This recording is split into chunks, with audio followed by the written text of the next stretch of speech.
پہلا منظر: کل عائشہ منزل کے پاس سے گزرتے ہوئے ایک بائک والے پر نظر پڑی جو بائک کو پیدل لے کر جا رہا تھا، اور ایک خاتون بھی ساتھ پیدل چل رہی تھی، جبکہ ایک بچی بائک کی ٹینکی پر بیٹھی ہوئی تھی۔ قریب جا کر میں نے پوچھا تو بتایا کہ پیٹرول ختم ہو گیا ہے۔ میں نے پیٹرول پمپ تک ٹو کرنے کی پیشکش کی تو بندہ بائک پر بیٹھ گیا اور کچھ دور جا کر وہی ہوا جس کا ڈر تھا۔ بندے نے بھیک مانگنی شروع کر دی۔ وہ چھوٹی بچی کبھی اپنے باپ کو دیکھتی اور کبھی مجھے۔ میرے دل کی جو کیفیت تھی میں بتا نہیں سکتا۔ باپ تو ایک سپر ہیومن ہوتا ہے، بیٹی کے لیے ایک ہیرو ہوتا ہے۔ وہ بچی ہمیشہ سوچے گی کہ میرا باپ میرے سامنے بھیک مانگا کرتا تھا۔ دوسرا منظر: اسکیم 33 سے سپر ہائی وے جانے والی سڑک پر عین سڑک کے بیچ ایک خاتون دو بچوں سمیت بیٹھ کر بھیک مانگتی ہے۔ ٹریفک اس کے آس پاس سے گزرتا ہے، لوگ گاڑیاں روک روک کر بھیک دیتے ہیں، بچے سڑک پر مٹی سے کھیل رہے ہوتے ہیں۔ تیسرا منظر: یونیورسٹی روڈ پر BRT کی تعمیر کی وجہ سے حکومت نے جگہ جگہ بیریئرز لگا دیے ہیں۔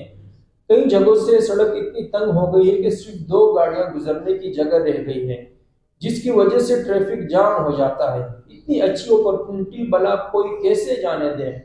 وہاں سڑک کے کنارے سے تھوڑا آگے خواتین بچوں کو گود میں اٹھائے بھیک مانگ رہی ہوتی ہے، اور ان کی موجودگی کی وجہ سے دو کی بجائے صرف ایک گاڑی گزر پاتی ہے۔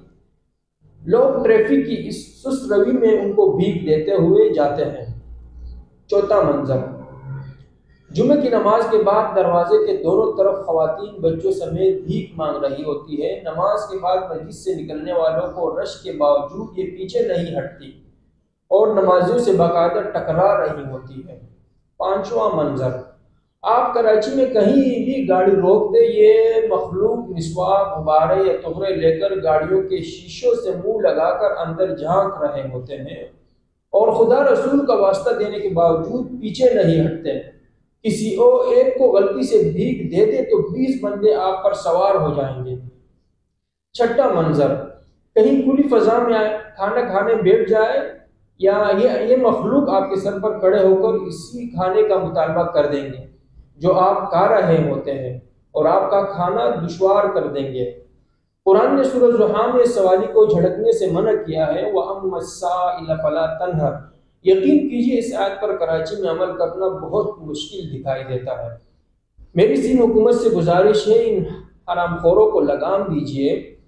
اگر نہیں دے سکتے تو ٹریننگ ورکشاپ کرائی جائے جس میں ان کو اخلاقیات سکھائی جائے کہ حرام کمانے میں بھی کم از کم اخلاقیات کو تو مد نظر رکھیں۔